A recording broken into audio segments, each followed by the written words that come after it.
इस सबत की सुबह में आप सबों का मैं तहे दिल से स्वागत करता हूँ। परमेश्वर ने हमें एक मौका दिया कि हम इस सबत के दिन आकर उसकी स्तुति और आराधना कर सकते हैं। आज हमारे बीच में बहुत ही अच्छे लीडरों और पास्टरों से भरे हुए इस क्लास में मैं बहुत ही आनंदित हूँ और खुशी हूँ और आप सबों का हृदय से धन्यवाद करना चाहता हूँ कि परमेश्वर ने हमें आज की सभा में एक जगह एकत्रित किया और परमेश्वर के अच्छे वचनों को आज हमें सीखने के लिए एक मौका सुअवसर हमें मिलेगा। तो इस वक्त मैं स्वागत करना चाहता हूँ हमारे बीच में पास्टर बरकत मसीह हो सकते हैं, पास्टर सुरेंद्र लाल हो सकते हैं, मैडम मिसेस उर्मिला लाल हो सकती है कि आज हमारे साथ समय दे सकती है, इसके लिए उनको भी धन्यवाद और स्वागत करना चाहता हूं। हमारे बीच में पास्टर नरेश टुड्डू हैं, उनका भी तहे दिल से मैं स्वागत करना चाहता हूं। पास्टर राजेश कुरे हैं, उनका भी तहे दिल से मैं स्वागत करना चाहता हूं। पास्टर प्रदीप सिंह हैं, उनका भी तहे दिल से मैं स्वागत करना चाहता हूं। पास्टर तुर्तन कडुल्ला हमारे बीच में हो सकते हैं, सर आपका स्वागत है। पास्टर अजय कुमार हमारे बीच में हो सकते हैं, सर आपका भी स्वागत करता हूं। पास्टर रविंद्र मसीह हमारे बीच में हो सकते हैं, आपका भी हम तहे दिल से स्वागत करना चाहता हूं। हमारे बीच में मिस्टर श्रीकांत हमारे बीच में आज हो सकते हैं, सर तहे दिल से मैं आपका स्वागत करना चाहता हूं। आइए हम इस सभा को शुरू करने से पहले हम प्रार्थना में जाएंगे और इस वक्त पास्टर अजय हमारे लिए दुआ करेंगे। स्वर्ग और पृथ्वी के मालिक, दुनिया को बनाने वाले परमेश्वर, हम आपका धन्यवाद करते हैं। इस समय परमेश्वर हम सबक स्कूल क्लास में जाते हैं। परमेश्वर, हम सब जितने बैठे हुए हैं यहाँ पे, परमेश्वर हम लोगों को समस्त बुद्धि ज्ञान दीजिए पिता, जिससे परमेश्वर हम सब सबक स्कूल के बारे में समझ सके और दूसरों को भी बताने वाले बन सके पिता। हम धन्यवाद करते हैं परमेश्वर। हर एक जन को प्रभु आपके चरणों में लेकर आते हैं। पवित्र आत्मा उनकी सहायता मदद कीजिए। प्रार्थना प्रभु यीशु मसीह के नाम से मांगते हैं, आमीन।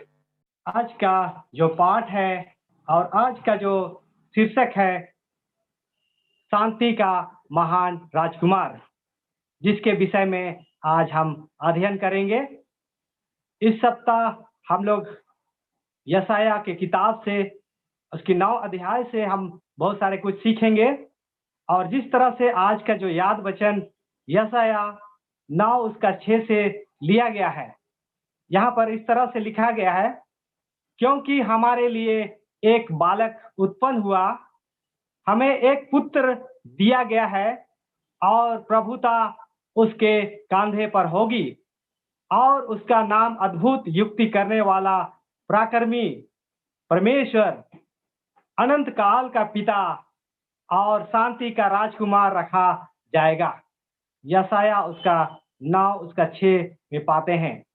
तो आज का जो याद वचन है बहुत ही महत्वपूर्ण वचन है, बहुत ही गंभीर वचन है और जिस तरह से डॉक्टर रॉबर्ट ओपेनहाइमर जो परमाणु बम के आविष्कारक थे, एक बार संयुक्त राज्य अमेरिका के कांग्रेस कमेटी में उपस्थित होकर के एक महान भौतिक विज्ञानी जो वैज्ञानिक था, उनके पास आकर के अपना जवाब देते हैं और पूछते हैं कि यदि आज अगर दुनिया में हमारे जितने भी हथियार हैं और उसको रोका जाए, उसका इस्तेमाल नहीं किया जाए, तो कौन सा ऐसा चीज है जो कि दुनिया में सबसे अच्छा होगा, उत्तम होगा?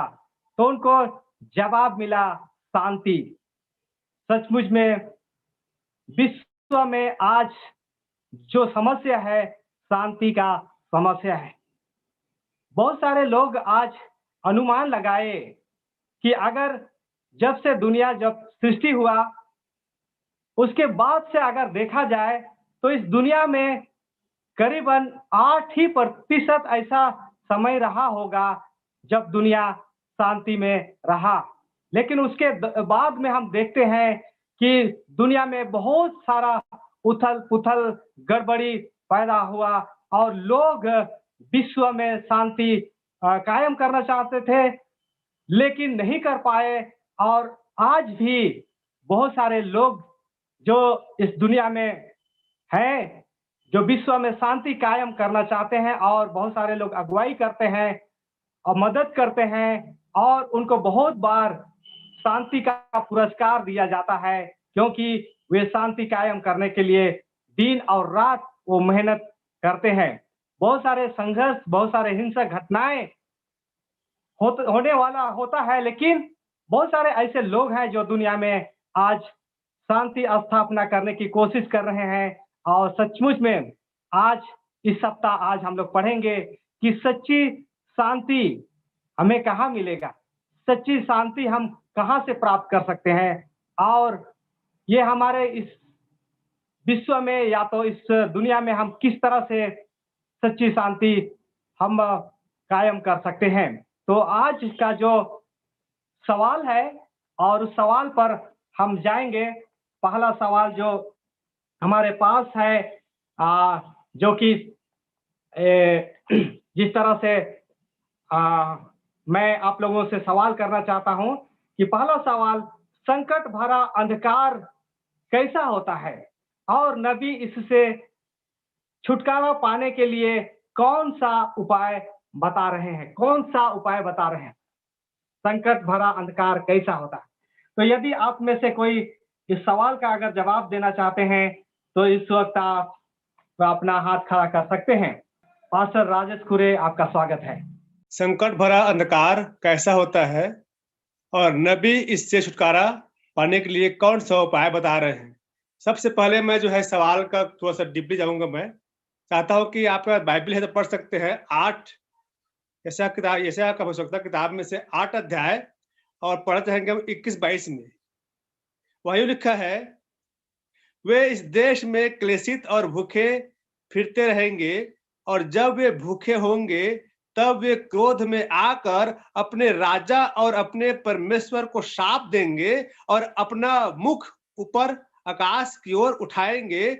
तब वे पृथ्वी की ओर दृष्टि करेंगे, परंतु उन्हें सकेती और अंधियारा अर्थात संकट भरा अंधकार ही देख पड़ेगा, और वे घोर अंधकार में धकेल दिए जाएंगे। तो जो सवाल है कि संकट भरा अंधकार कैसा होता है, तो मैं यहाँ पे बताना चाहता हूँ कि जिस परेशानी को हम देख पाते हैं, जहाँ परमेश्वर हमें छोड़ देता है, यहाँ परमेश्वर के विरोध में रहते हैं और दुख उठाते रहते हैं, वो सबसे बड़ा हमारे लिए अभागा टाइम होता है, जब परमेश्वर की उपस्थिति से हम भाग करके अपने मनमानी करते हैं और मुसीबत में फंसते जाते हैं। एक एग्जाम्पल है कि कहते हैं कि जिस प्रकार से जो मक्खी है वो गुड़ में बैठ जाती है। जो गुड़ जो होती है चिपचिपा होता है, अगर मक्खी उड़ के बैठ जाती है तो दोबारा उड़ कर भाग नहीं पाती वो, क्योंकि लालच में आया, बैठ गई और चिपक गई। चिपक करके क्या हो गया, वो वहीं पर पछता रही है।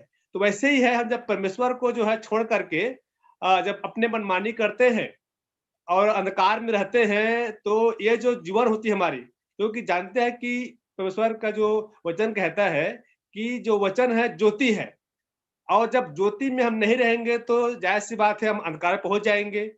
और वो अंधकार है दुख और पीड़ा और दर्द है, और दर्द पीड़ा में जो है हम महसूस कर पाते हैं कि जो अंधकार है ये दर्द का प्रतीक है, दुख का प्रतीक है, और ज्योति जो है खुशी और आनंद का प्रतीक है।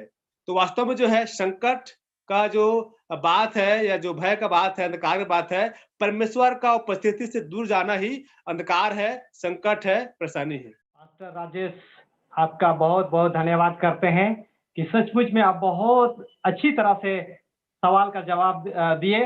और इस वक्त हम आगे जाएंगे, और इस वक्त इस सवाल का जो जवाब के लिए फिर से हम मौका देना चाहते हैं पास्टर बरकत मसीह, जो हमारे बीच में हैं।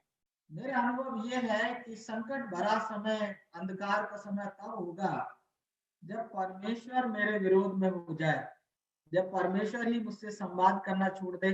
और इसके लिए मैं शाऊल का उदाहरण दे सकता हूँ जब शाऊल ने गुनाह किया और परमेश्वर ने शाऊल से बातचीत करना बंद कर दिया, और ये सचमुच उसके जीवन के लिए संकट भरा अंधकार था। और इस समय यहूदा का भी यही हाल था, जब परमेश्वर उनके विरोध में हो गया था। और इसको ही आज संकट भरा अंधकार जो कहा गया। नबी इसके छुटकारा पाने का उपाय ये दिखाते हैं, बताते हैं, हम तौबा करें और परमेश्वर से फिर जुड़ जाएं, हमारा अंधकार जो है वो रोशनी में बदल जाएगा। Thank you pastor Anil.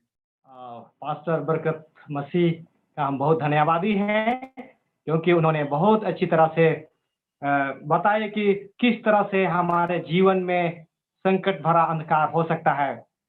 अगर इस सवाल के जवाब में अगर और कोई इस समय अगर अपना बात इसमें जोड़ना चाहते हैं, तो इस वक्त आपको मैं मौका देना चाहता हूं। अच्छी बात है, इस समय हमारे बीच में मिस्टर श्रीकांत हैं। सर, आपका स्वागत करता हूं। सवाल जो है संकट भरा अंधकार, मैं सिर्फ इसी में एक वचन दिखाना चाहूंगा। अगर आप मेरे साथ आएंगे सपन्या का पहला अध्याय और वचन 17, मैं मनुष्यों को संकट में डालूंगा और वे अंधों के समान चलेंगे, क्योंकि उन्होंने यहोवा के विरुद्ध पाप किया है। तो अगर आप मेरे से पूछेंगे, तो अगर हम परमेश्वर के अगेंस्ट में अगर हम पाप कर रहे हैं, पाप में जी रहे हैं, तो मतलब हम अंधेरे में हैं, और अंधेरे में रहना एक संकट की वाली बात है। Thank you pastor. आप सबने बहुत अच्छी तरह से जवाब दिए हैं, और आखिर में हम जोड़ना चाहेंगे पास्टर नरेश के द्वारा इसका जो जवाब हम पाना चाहते हैं। पास्टर नरेश, आपका स्वागत है। Thank you pastor. मेरा जवाब भी करीबन पास्टर बरकत, ब्रदर राजेश और ब्रदर राजेश श्रीकांत के जैसे ही है। बाइबल में कहता है गॉड इज ए लाइट, परमेश्वर ज्योति है। मीन्स यदि परमेश्वर ज्योति है और दुनिया में कोई ज्योति है ही नहीं, लेकिन बाइबल कहता है कि कुछ लोग उस ज्योति को छोड़ करके अंधकार में रहने लगे, और ये बाइबल के आज का सभा स्कूल के मुताबिक ये घोर अंधकार, ये घोर संकट के बादल में हम घिर जाते हैं।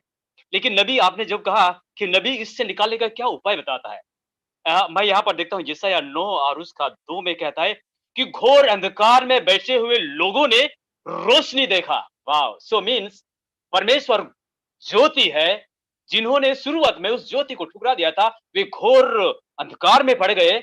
और नबी हमें कहता है उस घोर में पड़े हुए लोगों को फिर परमेश्वर कुछ समय के बाद उनको और एक मौका देता है, और वो ज्योति चमकता है। सो यदि मैं घोर अंधकार में हूं, आज ये वचन मुझे कहता है ज्योति जो है फिर वापस यीशु मसीह परमेश्वर है, मुझे उस रोशनी ज्योति में आना चाहिए। Thank you so much. आपका बहुत बहुत धन्यवाद करना चाहता हूं। और इस समय आखिरी में डॉक्टर कुजूर हमारे बीच में है, इस समय उनको कुछ समय देना चाहता हूं। मैं धन्यवाद देना चाहता हूं पास्टर नरेश को कि उन्होंने कहा कि परमेश्वर अपना ज्योति देता है उस जगह पर जहां अंधेरा होता है, घोर अंधेरा होता है। अगर ये जो आपने पढ़ा पदस्थल, वो एक भविष्यवाणी की तरह भी हम देखते हैं इससे, क्योंकि हम जानते हैं कि आहाज राजा को कहा गया था, परमेश्वर ने कहा था कि कुछ चिन्ह चुनो, लेकिन वो चिन्हने से इनकार कर दिया। और साथ में उसने तिग्लत पिलेसर से अपना संधि बना लिया, और दोनों मिलके उन्होंने इस्राएल पर आक्रमण किया। और जब उन्होंने आक्रमण किया तो उन जगह को जहां पर उन्होंने आक्रमण किया था, वो क्षेत्र था गलील और यरदन का क्षेत्र था। और वहां पर उन्होंने परमेश्वर के लोगों को काफी उन्होंने सताया। लेकिन इसके बाद हम देखते हैं कि जब यीशु मसीह आया इस जगत पर, तो वो अपना सबसे पहला और प्रमुख काम उस गलील में करता है और यरदन का क्षेत्र में करता है। तो यहाँ हम देखते हैं कि जो उस वक्त के समय में जो कहा था कि बहुत बड़ा रोशनी वहां पर चमकेगा, उस रोशनी को यीशु मसीह ने पूरा किया अपने जीवन के द्वारा, और वहां बड़ा सा प्रकाश उस जगह में पहुंची, और लोगों ने बहुतायत से यीशु मसीह को अपना उद्धार करके उन्होंने ग्रहण किया। बहुत बहुत धन्यवाद करते हैं डॉक्टर जेम कुजूर, जो कि बहुत ही गंभीर बात हमें बताए कि सचमुच में जितने लोग अंधकार में बैठे हैं, उनके पास कोई ज्योति रोशनी नहीं है, और यही तो संकट है, यही तो समस्या है, यही तो अंधकार है। और नबी बताता है कि प्रभुओं का प्रभु और राजाओं का राजा, शांति का राजकुमार यीशु मसीह ही हमारा ज्योति है। तो इस वक्त हम अगला सवाल में जाएंगे और अगला सवाल जो है ये यशाया 9 उसका 6 से 7 को लोग किस तरह से समझने लगे थे जो सही नहीं था। इस वक्त हम फिर डॉक्टर जेम कुजुर्ग के पास जाएंगे। यशाया उसका 9 और 9 अध्याय का 6 और 7 को पढ़ते हैं तो वहां हम भविष्यवाणी पाते हैं कि यीशु मसीह का पहला आगमन और साथ में उसका दूसरा आगमन के बारे में भी, और ये दोनों आगमन को यहाँ पर दिया गया है। और जब यीशु मसीह इस जगत में आया था उस वक्त जितने यहूदी लोग थे वे लोग यीशु मसीह का पहला आगमन को वे ग्रहण करना नहीं चाहते थे। वे चाहते थे कि उनका यह दूसरा आगमन हो जो कि जितने भी उनके दुश्मन हैं, खासकर रोमी राज है, उसको हरा दे और हराने के बाद में उन्हें पूरी तरह से स्वतंत्र करे और वे एक अनंत काल का राज उस समय यीशु मसीह उनके बीच में कायम करे। और इसलिए उन्होंने यीशु मसीह को पूरी तरह से इनकार कर दिया। और इसके बाद में हम देखते हैं कि अभी हम जब अंतिम समय में रह रहे हैं तो इस भविष्यवाणी को हम किस तरह से देखते हैं। अगर अभी हम देखें तो हमारे जितने भी कलीसियाएं हैं, अधिकतर कलीसियाएं हैं, वे यीशु मसीह का दूसरा आगमन को बिल्कुल भिन्न तरह से देखते हैं। उनका नजरिया ऐसा है कि यीशु मसीह साक्षात में इस जगत में आएगा अपना देश से और उसके बाद में 1000 वर्ष तक यहाँ एक शांति का राज कायम करेगा। और यही कारण है कि जितने भी कलीसियाएं हैं सब एकजुट हो रही हैं उस राज को प्राप्त करने के लिए। तो जिस तरह से हमने देखा कि यहूदी लोग यीशु मसीह का पहला आगमन को नहीं अपनाया, उसी तरह से अभी वर्तमान में जो मसीह के परमेश्वर के लोग हैं वे भी यीशु मसीह का दूसरे आगमन को जिस तरह से उसकी दूसरी आगमन होगी और वह स्वर्ग जितने भी लोग हैं उनके लोग हैं उन्हें ले जाएंगे, उस दृष्टिकोण को हटा के वे इस जगत की का राज के स्थापना के बारे में वे अधिक अपना ध्यान केंद्रित कर रहे हैं। और ये ध्यान केंद्रित करने के कारण क्या होगा कि जिस तरह से यहूदी लोगों ने यीशु मसीह को इनकार कर दिया था और वे खो गए थे, उसी तरह से वर्तमान के मसीही लोग भी यीशु मसीह को उस तरह से ग्रहण नहीं करके वे भी अनंत काल के लिए खो जा सकते हैं। तो इससे हमें सतर्क होना है और इससे हमें एक सबक सीखना है। सुंदर जवाब के लिए डॉक्टर कुजूर को बहुत बहुत धन्यवाद देते हैं। पास्टर नरेश। यस पास्टर, यीशु मसीह का पहला आगमन से लेकर के हम आज तक का मसीही इतिहास में यीशु मसीह का बाइबल के संदेश को हमेशा मिसअंडरस्टूड, उसका गलत अर्थ चाहे तो जानबूझकर या तो अनजाने में लोगों ने उसका मीनिंग गेसिंग करने का कोशिश किया। इवन टुडे आज भी बहुत सारी चीजों को।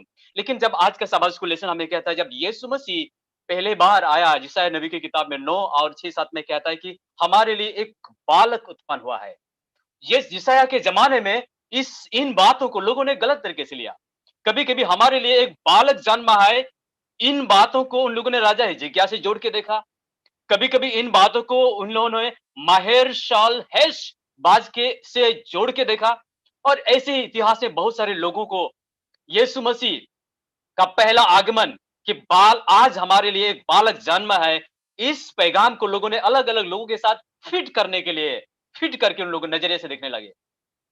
लेकिन बाइबल हमें यहीं पर ही नहीं छोड़ता। बाइबल हमें कहता है यदि हमारे लिए एक बालक जन्मा है, उनका रूट क्या है, वो क्या करेंगे और वो इस जगत में आकर के उनका क्या क्या नाम से पुकारा जाएगा। यदि यीशु के नाम में कोई शहर में यीशु के नाम में कोई आया, प्रचार कर रहा है, अच्छे अच्छे काम कर रहा है, हमें आंख बंद करके विश्वास नहीं करना चाहिए।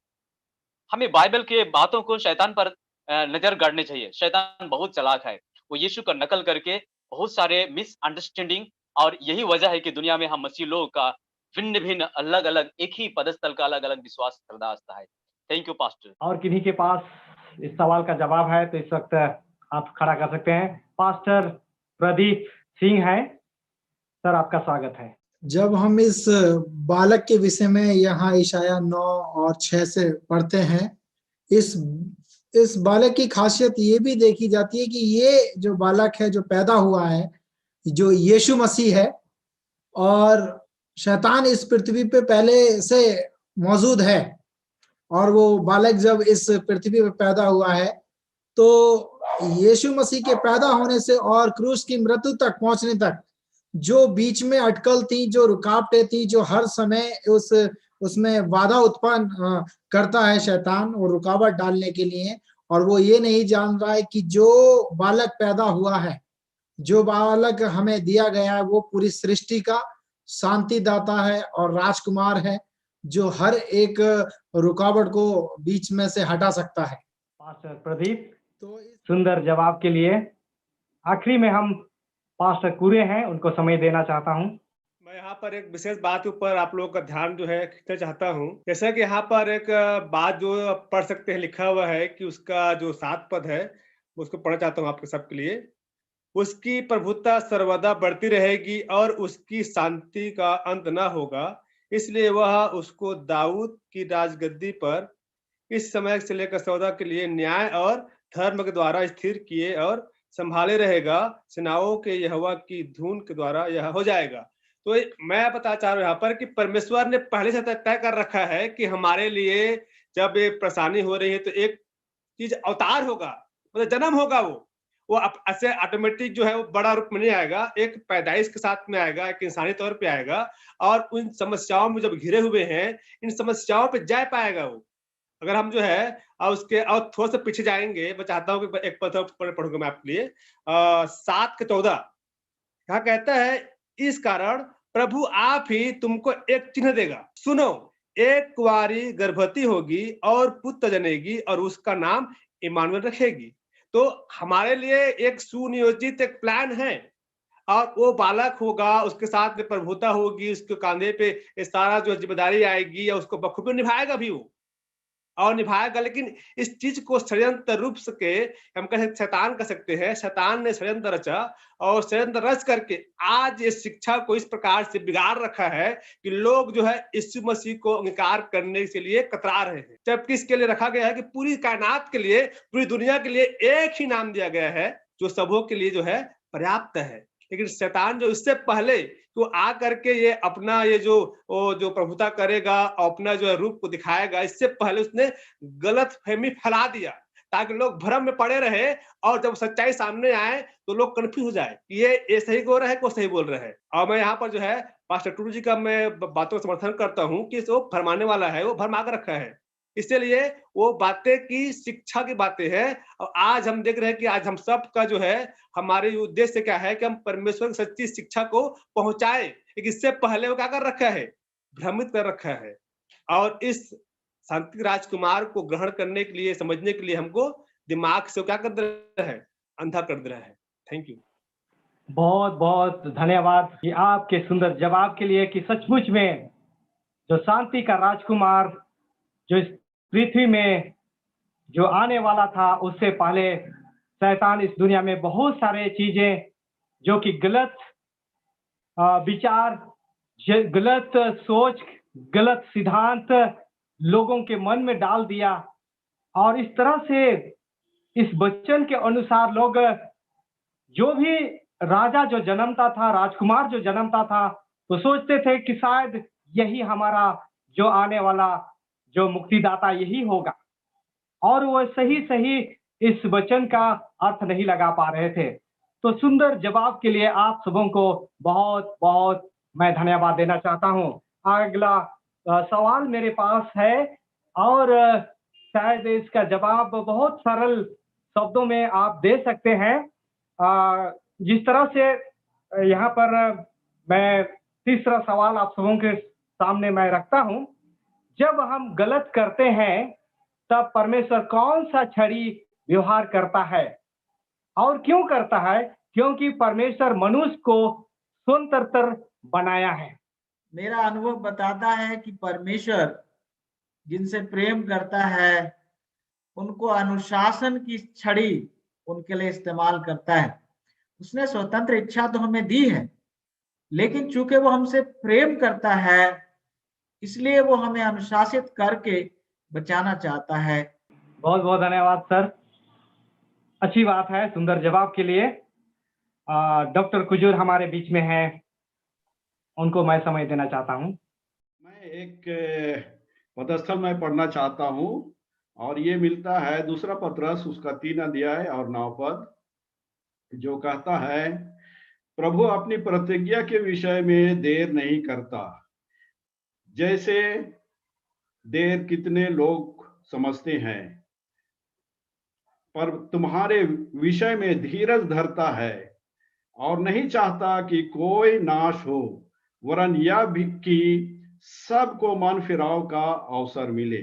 और इसमें मैं यही कहना चाहता हूं कि वो चाहता है कि हम मन फिराएं, और इसीलिए हमें स्वतंत्र भी दिया है, और साथ में हमारे पास कुछ ऐसे परिस्थितियां भी आने देता है जिससे कि हम परमेश्वर की ओर ताके और अपना जीवन को उन्हें पूरी तरह से समर्पित करें। सुंदर जवाब के लिए डॉक्टर कुजूर, आपको मैं धन्यवाद देना चाहता हूँ। मैं जाना चाहता हूँ पास्टर नरेश के पास। Thank you so much pastor. इंसानों का डिसिप्लिन और परमेश्वर का डिसिप्लिन आज मुझे सीखने को मिल रहा है। प्रकाशित वाक्य 3:19 में लिखा है, परमेश्वर जिनको प्रेम करता है उनको वो उलाहना और तड़ना देता है। जब कलीसिया में कभी कुछ चीजें से नहीं चलती है, ये रियल वर्ल्ड में, रियल प्रैक्टिकल वर्ल्ड में, जब कलीसिया में हमारे भाई बहन, हमारे विश्वासी लोग कुछ चीजें काम करते हैं गलत, जो हमारी नजर में सही ना हो, हम डिसफेलोशिप ऐसा शब्द यूज करते हैं, या मंडली से कुछ पल के लिए हम उसको बाहर कर दें। एंड कभी कभी हमारा डिसिप्लिन लोगों को, हमारा डिसिप्लिन जो है एक्चुअली बाइबल का डिसिप्लिन साल्वेशन है। परमेश्वर डिसिप्लिन करके हमें भगाना नहीं चाहता है, वापस वो साल्वेशन में रहना चाहता है। लेकिन कभी कभी मैं सोचता हूँ हमारा डिसिप्लिन लोगों को साल्वेशन में नहीं लाते हैं। लेकिन आज मुझे शायद साइबर स्कूल पावर ये सिखाना चाहता है, द वे गॉड डिसिप्लिन, परमेश्वर जिस तरीके से हमें डिसिप्लिन करना चाहता है, तड़ना चाहता है, एक्चुअली फॉर साल्वेशन। लेकिन कभी कभी मैं कलीसिया में किस तरीके से लोगों को डिसिप्लिन करता हूँ, गुस्सा को झाड़ने के लिए, उस व्यक्ति को जो गलती किया है, हाँ ये तो मौका है, इस व्यक्ति को आज मैं जी भर के गाली दूं, चाहे जो भी हो जाए। सो ब्रदर, आज का सभा स्कूल पार वापस प्रैक्टिकल वर्ल्ड में, जब कलीसिया में हमारे भाई, हमारे यूथ, हमारे युवती गलती करती है, और कभी कभी उसी समय हम बोलते हैं आज तो मौका है, इसको तो हम नहीं छोड़ेंगे। और मैं सोचता हूँ शायद ये डिसिप्लिन करने का ये रॉन्ग मेथड है। सो आज का सभा स्कूल पाठ के लिए थैंक यू पास्टर कि आपने ये सवाल किया कि परमेश्वर का डिसिप्लिन का तरीका साल्वेशन है, लेकिन मेरा डिसिप्लिन करने का तरीका गुस्सा झाड़ना, उस व्यक्ति को मौका मिला है और रोंदना, आखिर जो छोड़ देंगे अच्छी बात। लेकिन धन्यवाद परमेश्वर, आज का सभा स्कूल पाठ मुझे रिमाइंड करवाया, नो ब्रिंग बैक इस प्रकार का डिसिप्लिन जो उनका साल्वेशन में, उद्धार में परिवर्तन हो। Thank you so much. सुंदर जवाब के लिए पास्टर टुडू, आपका बहुत बहुत धन्यवाद करना चाहता हूँ। फिर से हम एक आखिरी मौका देना चाहता हूँ पास्टर कुर्रे, ये समय आपका है। सबने अच्छा जवाब दिया है। मैं इस पे एक और पॉइंट ऐड करना चाहता हूँ। बाइबल में जगह लिखा है, मुझे पद से याद नहीं आ रहा है, जो पिता अपने पुत्र को छड़ी से नहीं मारता वह उसका दुश्मन है। जो पिता अपने पुत्र को छड़ी से नहीं मारता वह उसका दुश्मन है, शत्रु है। तो क्या जो पिता अपने पुत्र को जो छड़ी से मार रहा है, क्या उसे जान से मारेगा? सबक के लिए मारेगा। कुछ गलती करता है तो सीखे वो। और अगर हम इसी बात को समझते हैं स्कूल में, तो जो छोटे बच्चे, आजकल तो खैर गवर्नमेंट मना कर रखा है बच्चों को नहीं मारना है, लेकिन जब हम छोटे थे तो हमारे टीचर को मारा करते थे छड़ी से। कुछ सबक था, नहीं कर पाते थे तो मारते थे। तो उनका मारने का मतलब तो हमको हर्ट करेंगे, हमको जान से मारेंगे, हमें सिखाना चाहते थे, डर पैदा करना चाहते थे। तो इसी प्रकार देखते हैं कि परमेश्वर ने जो है, हम नया व्यवस्था पढ़ते हैं कि अपने लोगों को पाप की क्षमा के लिए उनको जो है कुछ पनिशमेंट दिया कि तुमने पाप किया है तो तुम गरीब हो तो पंडुकी लाओ, तुम राजा हो तो बैल लाओ, पाप बलि करो और होम बलि करो। तो ये एक दंड था वो, और उस दंड से वो सिखाना चाहता था कि परमेश्वर तुमसे प्रेम करता है। और ये जो दंड है एक प्रकार से सीखना है, और क्या बोलते हैं कि हमारे लिए जो है वो एक सीख है कि हम सीखेंगे उससे और अपने पापों से हम जो है तौबा कर पाएंगे, समझ पाएंगे कि जो हम गलती किया कितनी बड़ी अपराध है वो। तो अपराध को बोध कराने के लिए हमें दंड स्वरूप छड़ी या फिर हम जो है कुछ भी सकता है, ताकि हम उसको हमें समझाया जा सके कि दंड है और ये जो है पाप का परिणाम है, और इससे तुम और आगे अगर करोगे तो इससे बहुत बड़ा नुकसान हो सकता है। तो कहते हैं बड़ा दुर्घटना से मतलब होने से पहले छोटी वाली जो चेतावनी है में बचा सकता है। Thank you. धन्यवाद पास्टर कुरे। सचमुच में आप सबों ने बहुत अच्छी तरह से इस सवाल का जवाब दिए हैं। जब हम स्कूल में पढ़ाई कर रहे थे उस समय हमें भी हमारे शिक्षकगण बहुत पिटाई करते थे।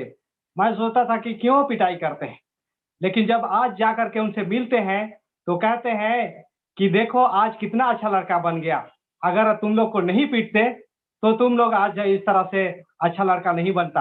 तो सचमुच में परमेश्वर भी हमें कभी कभी छड़ी लगाता है। इसका पीछे एक कारण है कि हम परमेश्वर के तुल्य बने। इस सुंदर जवाब के लिए आप लोगों को बहुत बहुत धन्यवाद देना चाहता हूँ। परमेश्वर आप सबों को आशीष दे।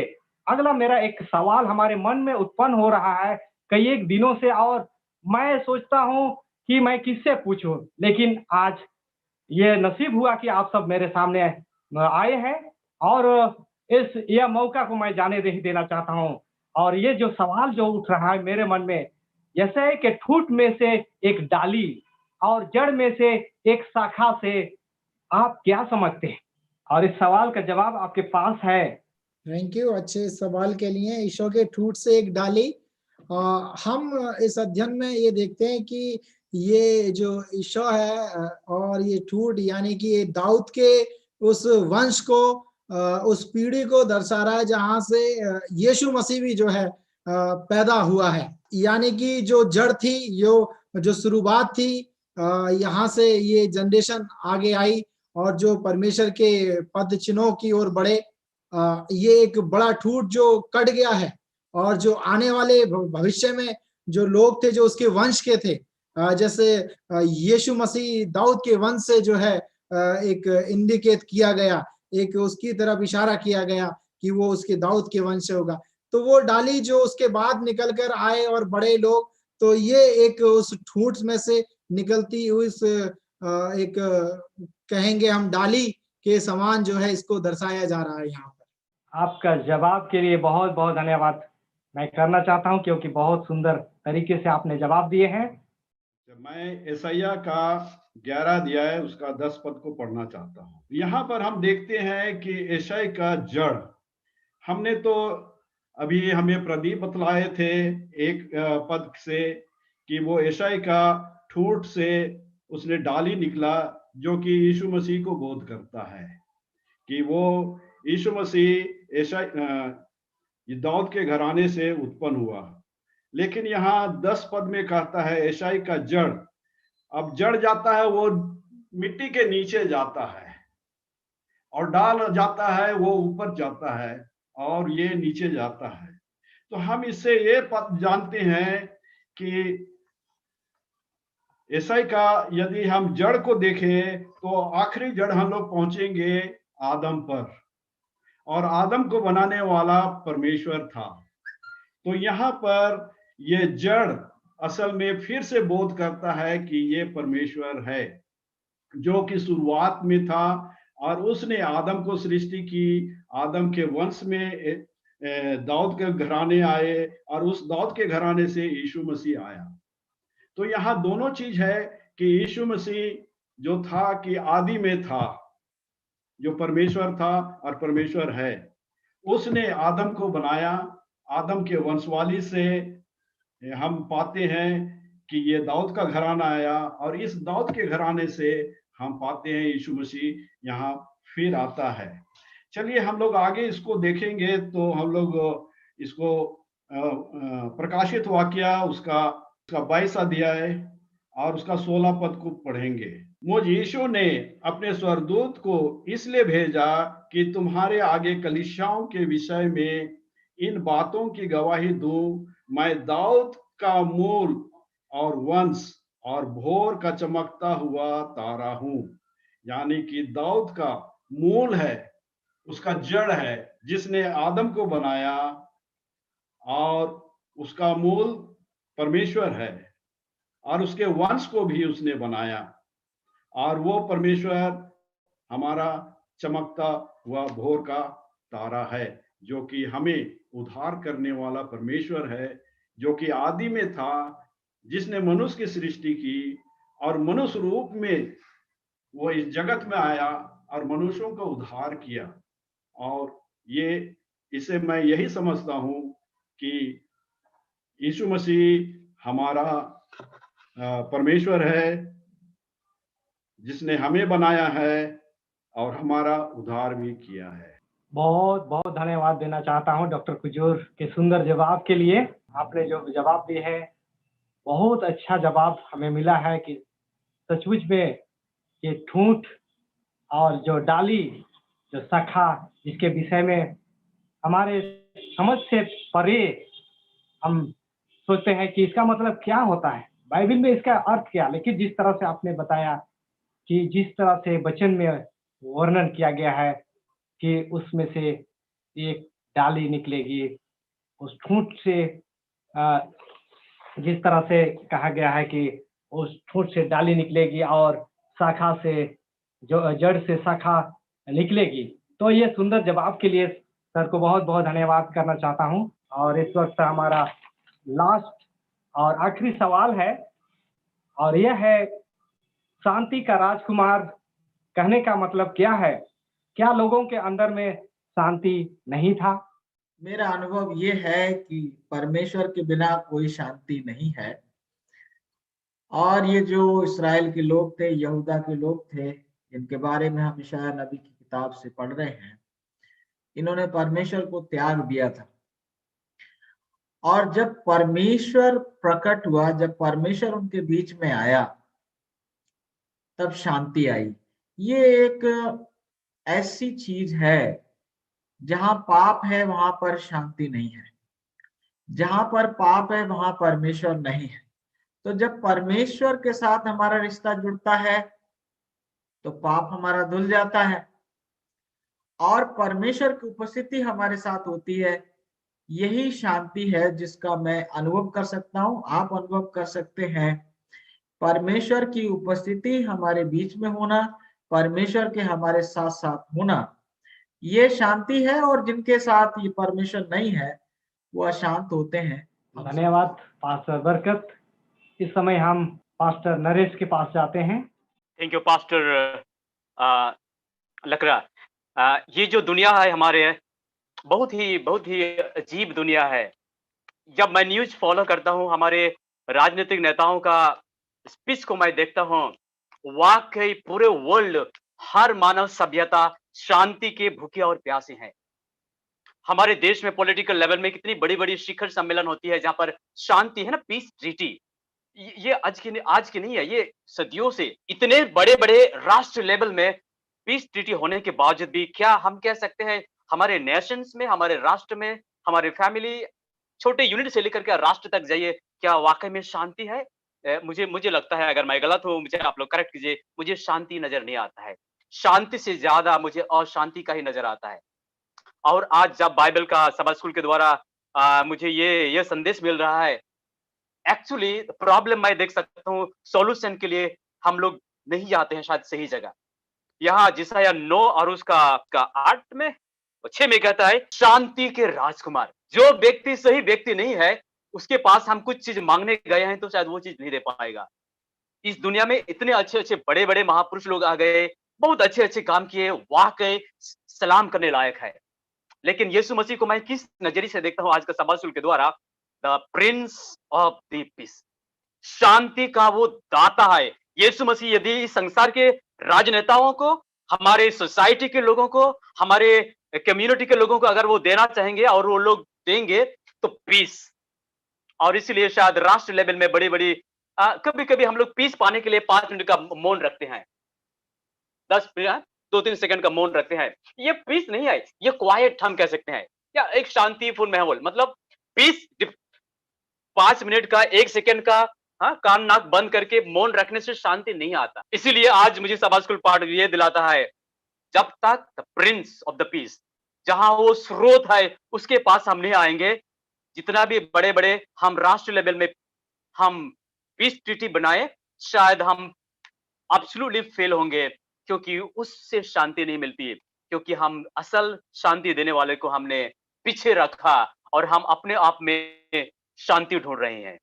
आज मुझे चाहिए, यदि मुझे फैमिली में, चर्च में शांति चाहिए, तो शायद Yeshu Masih the prince of the peace, आज का सबा स्कूल के बाद कहते हैं, हमें उसी के पास भाग के दौड़ के जाना चाहिए। धन्यवाद पास्टर नरेश। और इस वक्त हम समय मैं चाहता हूँ पास्टर सुरेंद्र लाल हमारे बीच में हैं। सर, ये समय आपका है। Thank you. बहुत ही बेहतरीन तरीके से पूछ रहे हैं, आसान भी सवाल हैं। जब हम इजरायली कौम को देख रहे हैं और खुदा के बीच के रिश्ते को देखते हैं, तो हम ये देख रहे हैं कि सब कुछ इजरायली कौम के लिए किया गया आसमान से। हालांकि परमेश्वर ने दुनिया बनाई, लेकिन इजरायली कौम को एक अलग तरीके से चुना गया। इनके लिए शास्त्र रखे गए, इनके लिए भविष्य वक्ता भेजे गए, इनके लिए सूचनाएं दी गई। लेकिन ऐसा लगता है या तो बहुत ही सीधे थे इजरायली कि इन्होंने ना तो खोजी की, ना इन्होंने परमेश्वर को ढूंढा ही, और शास्त्र से ही धोखा खाना है। जब नहीं, आज भी। जब तो था बात, लेकिन आज भी शास्त्रों से ही धोखा होगा। दुनिया का अंत भी शास्त्र से होगा और बिना ज्ञान के ही दुनिया नष्ट होगी। और ये समय जब भी था कि इतना साफ संदेश था, लेकिन लिखा था कुंवारी मरियम से पैदा होगी, तो वो कभी हिजकिय्याह का बच्चा समझते थे, कभी किसी के नाम का अर्थ लगाते थे। अपने ही युक्ति से चलने वाली ये कौम थी और परमेश्वर ने इन्हें छोड़ दिया था। जब छोड़ा था तो इनकी स्वतंत्रता, इनकी विल पर छोड़ दिया था। यही इनकी सजा थी और मनुष्य कभी भी अच्छा नहीं कर सकता। जब लास्ट में इनके पास एक शब्द पहुंचा कि शांति का राजकुमार आएगा, उसकी भी अटकलें लगानी शुरू कर दी, क्योंकि इस कौम ने बहुत जद्दोजहद उठाई थी।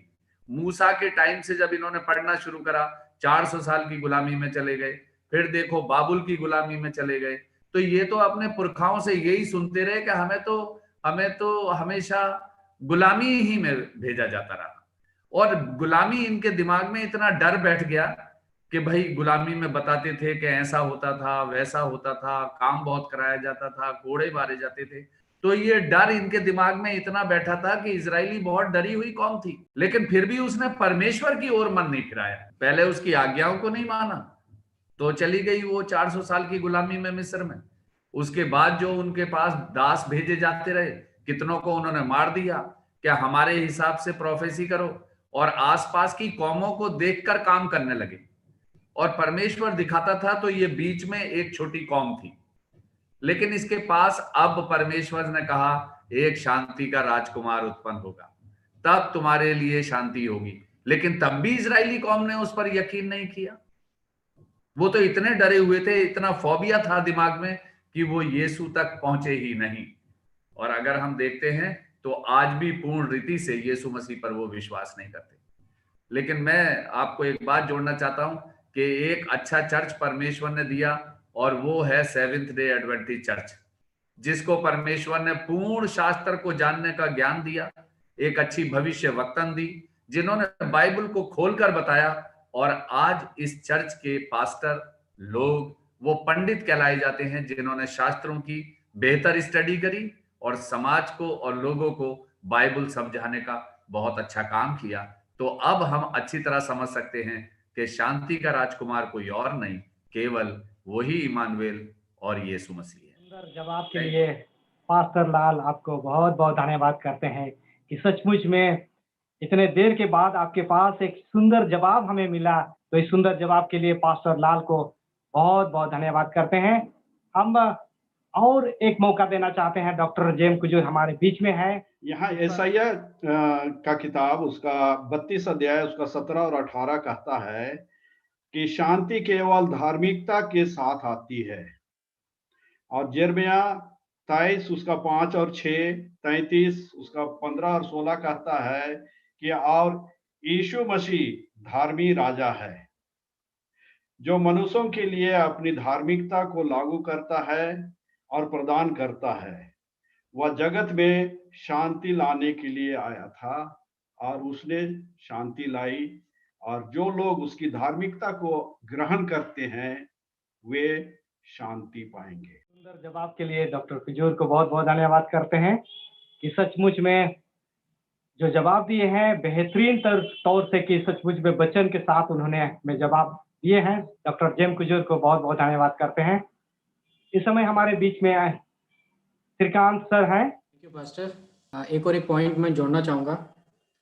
हम लोग अगर अदन की वाटिका में अगर जाएंगे तो एडम और ईव इन्होंने जब पाप कर दिया था, जब शैतान के जो झूठ बोलने से उनको मान लिया, वहां विश्वास रखा, फिर इनके मन में, जैसे हमने सैबथ स्कूल लेसन सेकंड में क्राइसिस ऑफ लीडरशिप में देखा था कि यशाह को एक डिप्रेशन में था कि उजैया राजा के मरने के बाद क्या होगा।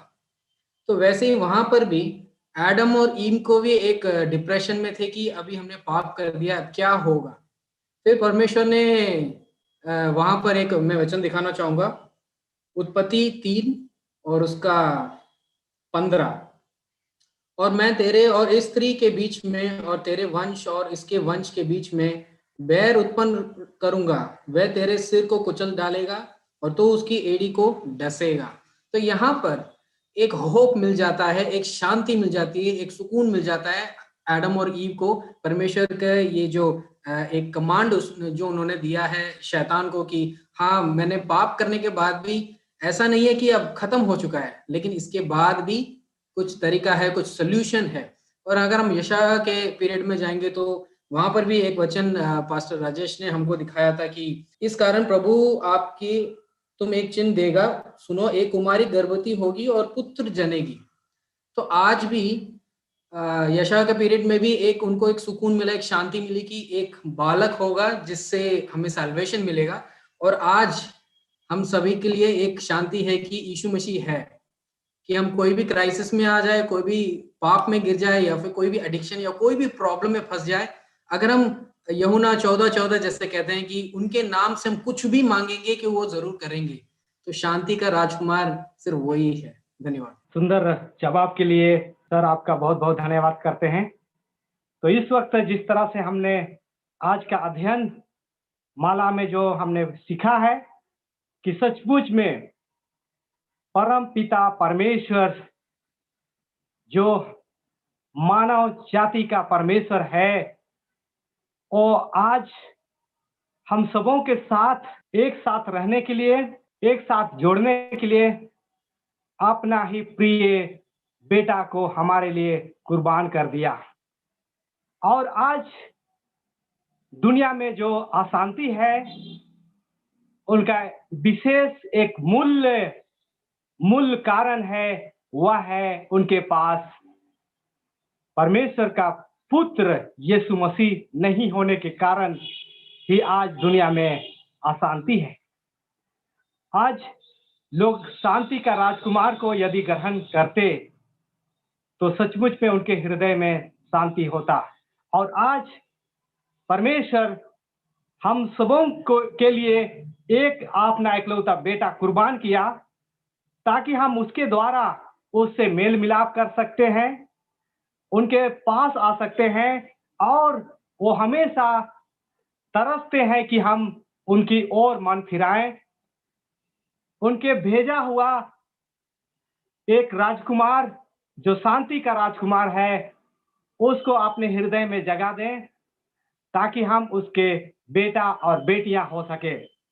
तो इस आज का जो पाठ अध्ययन माला में जो हमने अध्ययन में पाया कि जब हम सब परमेश्वर के आज्ञा को तोड़ दिए, परमेश्वर से दूर चले गए और हमारे ही पाप के लिए यीशु मसीह इस दुनिया में आया और हमें आशा दिया है कि मैं फिर से आप सबों को लेने आऊंगा। और आज हमें अपने पास वो बुलाता है। हमारे पास एक आशा है कि हम फिर से उसके पास आ सकते हैं और उस पिता से, जो हमारा स्वर्गीय पिता है, उससे हम फिर से संबंध बना सकते हैं। और यह विशेषकर हमारे उद्धारकर्ता मुक्ति दाता की ओर से ही हो सकता है। और आज चलिए हम अपने हृदय से, मन से उसके ओर फिरें। इस सुंदर सा अध्ययन माला में इस पाठ में, आज का पाठ में हर एक के सहयोग देने के लिए, जवाब देने के लिए मैं आप सबों को हृदय से, तहे दिल से धन्यवाद देना चाहता हूं कि सचमुच में परमेश्वर ने हम सबों को इस सप्ताह एक सुंदर पाठ दिया था जिसका हम अध्ययन कर सके, और इस अध्ययन में आप हर एक को परमेश्वर आशीष दे।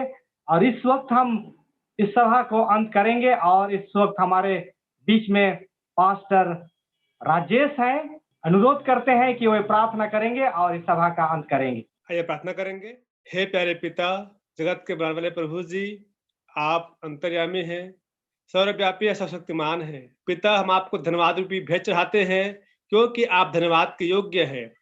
मेरे प्रभु जी, आपने आज का सुंदर समय दिए कि हम प्रभु जी जूम के माध्यम से एक हो सके, और प्रभु जी आपके वचन का हमने गहन से अध्ययन करने पाए। प्रभु, आपने हमें बुद्धि ज्ञान समझ से परिपूर्ण किया, इसको धन्यवाद करते हैं। पिता, हम धन्यवादी हैं क्योंकि आपने हमारे खातिर दुनिया में अवतार लिए और हमारे पापों को उठा लीजिए। मेरे पिता, हम धन्यवाद करते हैं कि हर दिन आप हमारे बोझ को उठाते हैं।